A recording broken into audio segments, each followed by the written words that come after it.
Hello friend, कैसे हैं आप सब। स्वागत है आपका हमारे ब्लॉग में। आई होप आप लोग स्वस्थ होंगे, मस्त होंगे। हम ईश्वर से प्रार्थना करते हैं कि आप सभी सुखी रहें, संपन्न हैं और अपने जीवन में यूं ही आगे बढ़ते रहें। तो देखिए, मेरी सुबह की शुरुआत हो गई है। किससे सुबह की शुरुआत हुई? थायराइड की दवा खाने से, क्योंकि मुझे थायराइड है तो थायराइड की गोली मुझे सुबह खानी होती है। तो अभी मैं सो के उठ के आई हूँ, क्योंकि अभी जो है गर्मी हो गई है, तो गर्मी बहुत ज़्यादा हो रही, नींद नहीं पूरी हो रही। लाइट तो पूरी रात आती जाती रहती है, हमारे यहाँ लाइट तो बहुत ही स्थिति ख़राब है। तो अभी मैंने ब्रश करा, फिर उसके बाद में आई हूँ, दवा खा रही हूँ। फिर क्योंकि पानी पीने के बाद तुरंत एक्सरसाइज नहीं किया जाता है, तो मैं इसी नाते मैं सोच रही थी पहले मैं पानी पी लूँगी, उसके बाद मैं अभी झाड़ू पोछा फिर कर लूँगी। तो घर के और भी काम है, किचन के और सारे काम मैं निपटा लूँगी। तब तक अब पानी जो होगा आधा घंटा 1 घंटा हो ही जाएगा मुझे। तो मैंने कपड़े रात में डाला था बाहर सूखने के लिए, क्योंकि इस टाइम इतना ज़्यादा तेज़ हवा चल रही है ना कि बाहर कपड़े दिन में डालने लायक नहीं, क्योंकि गंदे हो जाते हैं। जितना हम सुखाएंगे नहीं उससे ज़्यादा गंदे हो जाएंगे, धूल चिपक जाएगा। तो मैं रात में क्या करती हूँ, शाम में डाल देती हूँ, फिर सुबह में हटा लेती हूँ। तो मैं सुबह इसको कपड़े को हटा ली हूँ, फिर इसका लगा रही हूँ मैं तह। क्योंकि रात में तो उतनी हवा नहीं रहती, उतनी धूल नहीं निकलते हैं, लेकिन दिन में तो मैं जो है गेट के आगे मुझे इतना बार बार धुलना पड़ता है। शाम में जैसे बाहर बच्चे खेलने जाते हैं, इतना ज़्यादा धूल जमा रहता है कि फिर उसको साफ़ करना होता है। तो सुबह भी झाड़ू मारो, शाम को भी पानी से साफ़ करो, तब भी उतना साफ़ नहीं होता, धूल जमा रहता है। गाड़ी वगैरह खड़ी रहती है तो उस पर धूल हो जाता है। तब तक मेरा हो जा रहा है। तो अभी क्या होता है, बच्चे थोड़ा लेट में उठते हैं, क्योंकि रात में इनकी भी नींद नहीं पूरी होती। नींद तो हम लोगों की भी नहीं पूरी होती, लेकिन हम लोगों को तो है कि अपना अपना काम करना है। तो इस नाते दिक्कत हो जाती है उठने में, क्योंकि सुबह में आलस लगती है। सुबह में थोड़ा मौसम में ठंडा हो जाता है तो नींद आती है, नहीं तो रात में तो इतनी ज़्यादा गर्मी है, नींद ही नहीं आती है। तो क्या होता है, बच्चे अभी सो रहे हैं, तब तक मैंने सोचा सारा काम निपटा लेती हूँ। तो मैं आज एक्सरसाइज लेके आई हूँ आप लोगों के लिए। जो हमारा पेट जो है, जब हम लोग माँ बनते हैं तो हम लोग का पेट बहुत ज़्यादा निकल जाता है धीरे धीरे करके। तो उसको कम करने के लिए मैं 4 एक्सरसाइज लेके आई हूँ, जो पेट को लटकती तोड़ को जो हमारे कम करता है। तो ये देखिए, पीठ के नीचे ऐसे ही नॉर्मल हाथ कर लेते हैं, फिर उसके बाद में सीधा सीधा करके पैर उठाना होता है ऐसे। ये एक्सरसाइज जो है पेट के लिए बहुत ही अच्छी एक्सरसाइज होती है। इस तरह से देखिए, आपको जितनी क्षमता है आप 10 बार करिए, 20 बार करिए। आप स्टार्टिंग में तो कम ही करें तो ज़्यादा सही है। तो अभी तो मेरी आदत है ऐसे करने की, बहुत लोग नहीं कर पाते। तो उनको जब 1 दिन आप 2 दिन करेंगे तो आपके पेट में बहुत ज़्यादा पेन होता है। फिर दूसरे दिन करेंगे तो थोड़ा थोड़ा और कम होगा, फिर तीसरे दिन करेंगे तो और कम होता है। तो ऐसे में ऐसी एक्सरसाइज करिए। इस तरह से देखिए, मैंने इसी नाते धीरे धीरे करके बताया है कि ऐसे ही सीधा सीधा पैर करके ये हमारे पेट में बहुत ज़्यादा असर पड़ता है।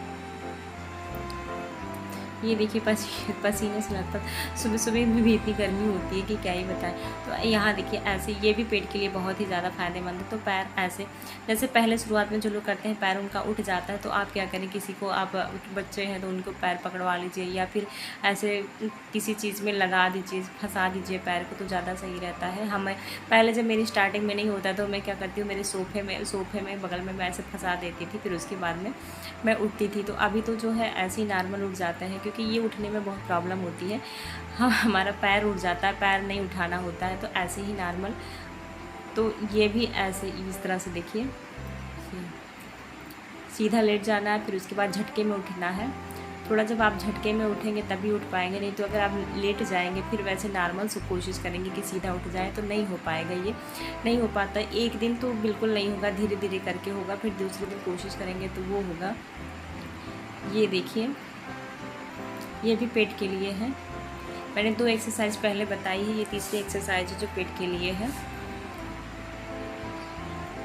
ये पेट हमारा बहुत बहुत मतलब पेट इससे बहुत ज़्यादा कम हो जाएगा, क्योंकि पेट सारी तो मान लीजिए हम हर जगह से कर लेते हैं, लेकिन पेट जब निकल आता है ना तो पेट पचाने में बहुत ही दिक्कत होती है, बहुत प्रॉब्लम होती है, थोड़ा टाइम लगता है।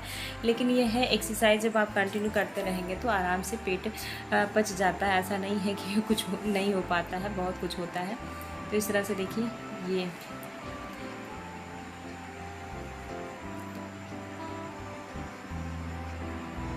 चौथी एक्सरसाइज है जो मैंने आप लोगों को बताई है। इस तरह से घुटना मोड़ना नहीं होता है, घुटना सीधा ही रखना होता है।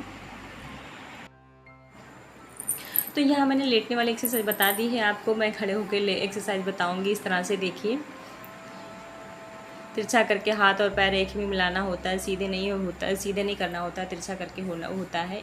एक पैर एक हाथ की कोहनी, पैर का घुटना और हाथ की कोहनी जो होती है ऐसे आपस में मिलाना होता है। तो ऐसे ये एक्सरसाइज करने से पेट जो है, मैं जो जितने एक्सरसाइज मैंने लेट के बताया है, फिर खड़े होकर एक्सरसाइज, ये सब सारे पेट के लिए बताया है। थोड़ा एक्टिव होना होता है, थोड़ी मेहनत करनी होती है, ये नहीं होता पसीना निकालना होता है। बैठे बैठाए कुछ नहीं होता है, बैठे बैठाए किसी को नहीं मिलती है, बैठे बैठाए कोई भी चीज़ नहीं मिलता। हम खाना बनाते तभी हमारे मुंह में खाना जाता है, नहीं तो बिना हमको कोई देने वाला नहीं है। हम लोग हाउस वाइफ हैं, तो हम लोग जब मेंटेन रहेंगे, अपने आप को सही रखेंगे, तो हमारे ऊपर जो होता है परिवार की पूरी जिम्मेदारी होती है, पूरा घर हमारी जिम्मेदारी होती है। तो परिवार को संभालना होता है, घर को संभालना होता है, हर चीज़ें हमको मैनेज करनी होती है ना। तो अगर हम लोग सही रहेंगे, हम लोग स्वस्थ रहेंगे, तो हमारा घर परिवार बाल बच्चे सब सही रहेंगे, सब सुरक्षित रहेंगे, सब एक्टिव रहेंगे। जैसे होता है ना कि हम लोग घर में जब रहते हैं तो हमारी अगर तबीयत ख़राब हो जाती तो क्या होता है, बच्चे परेशान हो जाते। तो इस नाते हमको अपने आप को एक्टिव करना होता है। तो यहाँ देखिए मेरी एक्सरसाइज खत्म हो गई, उतनी ही नहीं करी है मैंने कंटिन्यू आधे घंटे करी है। मैंने उतनी ही एक्सरसाइज आज दिखाई, क्योंकि आधे घंटे एक्सरसाइज दिखाई। तो मैं यहाँ ले रही हूँ नींबू पानी, क्योंकि तुरंत नहीं ले रही थी, थोड़ी देर बाद ले रही थी। नींबू पानी लेने से बहुत ही ऐसा नहीं होता कि वेट ही कम होता है, नींबू पानी के बहुत ही ज़्यादा बेनिफिट है। नींबू के तो पूछिए मत कितना बेनिफिट है। तो मैं यहाँ आ गई थी रोड में, धीरे धीरे करके पानी पी रही थी, नींबू पानी का मज़े ले रही थी, क्योंकि इसके बाद मुझे नहाने जाना है और सुबह के सारे काम हो गए हैं। तो धीरे धीरे ऐसे करके होता है ना। बहुत लोग सोचते हैं कि कोशिश करते हैं, एक दिन करते हैं, दूसरे दिन करते हैं, तीसरे दिन बैठ जाते हैं, तो ऐसा नहीं हो पाता, कोई चीज़ नहीं हो पाता है। तो मैं यहाँ नहा ली हूँ, मेरा पूजा भी हो गया। मैं यहाँ आई हूँ तुलसी जी को सुबह पानी देने। तो बच्चे मेरा वेट कर रहे हैं नाश्ते के लिए, क्योंकि ये लोग भी उठ गए हैं। तो अपना ये लोग क्या होते हैं, नहा के सुबह सुबह कंप्लीट हो जाता है, क्योंकि इतनी गर्मी होती है। सुबह से उठने के बाद मन करता है कि हाँ बस नहा ही लो। तो ये लोग भी नहा लिए हैं। तो अब मैं जा रही हूँ किचन में, इन लोगों को नाश्ता दूँगी, अपना भी नाश्ता करूँगी।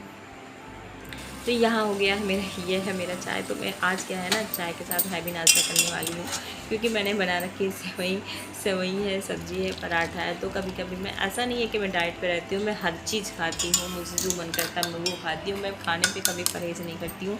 होता है कभी कभार जब वेट ज़्यादा हो जाता है तो थोड़ा बहुत कर लेती हूँ, नहीं बाकी नहीं करती हूँ खाने पर परहेज़। मैं सब कुछ खाती हूँ। पता नहीं, लोग कहते हैं कि खाते हैं फिर भी नहीं खाते हैं, तब भी नहीं कम होता। ना खाना छोड़ना भी अच्छी बात नहीं है। तो ये देखिए मैंने लिया है सेवई, मैंने लिया है चाय, फिर यहाँ लिया मैंने सब्जी और लिया है 2 पराठा। अब मैं इसको लेके जाऊँगी, खाऊँगी, आराम से एंजॉय करूँगी। आप लोग भी खा लीजिए, आप लोग भी खाना मत छोड़िए, पर एक्सरसाइज कंटिन्यू करते रहिए। एक्सरसाइज नहीं छोड़ना है, खाना भी नहीं छोड़ना है, ना ही एक्सरसाइज छोड़ना है, ना ही खाना छोड़ना। फिर देखिए आपका कमाल, आपका वेट कम होगा, आपका शरीर शेप में आएगा। बस आपको एक धैर्य रखना होगा और कंटिन्यू एक्सरसाइज करनी होगी। तो आज का ब्लॉग इतना ही। अगर पसंद आए तो लाइक करिए। Bye bye.